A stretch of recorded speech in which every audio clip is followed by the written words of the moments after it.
Hello friends, welcome back to my channel. ఈరోజు మనం వీడియోలో తల్లికి వందనం డబ్బులు ఎందుకు రాలేదో తెలుసుకుందాం.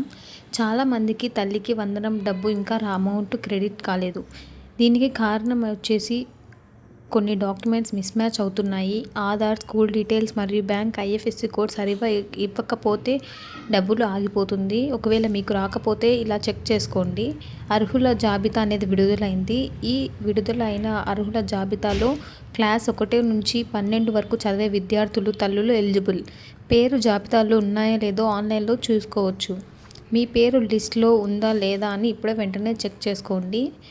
తల్లికి వందనం అర్హుల జాబితా రిలీజ్ అయితే అయింది, కానీ దాంట్లో చాలామంది పేర్లు అందులో లేవు. ఎందుకంటే తప్పుడు డేటా, ఫేక్ అప్లికేషన్స్ వల్ల రిజెక్ట్ అయ్యాయి. మీ పేరు లిస్ట్లో ఉందో లేదో వెంటనే చెక్ చేసుకోండి, లేకపోతే మీ యొక్క 15,000 మిస్ అవుతుంది. ప్రభుత్వం అనేది ఒక షాకింగ్ రూల్ అయితే తీసుకొని వచ్చింది. అదేంటంటే తల్లికి వందనం పథకంలో కొత్త షాకింగ్ రూల్ వచ్చింది. ప్రతి సంవత్సరం కొత్తగా అప్లై చేయాలి. ఒకసారి చేసుకున్నా సరిపోదు. చాలామందికి ఇది తెలియక డబ్బులు ఆగిపోతుంది.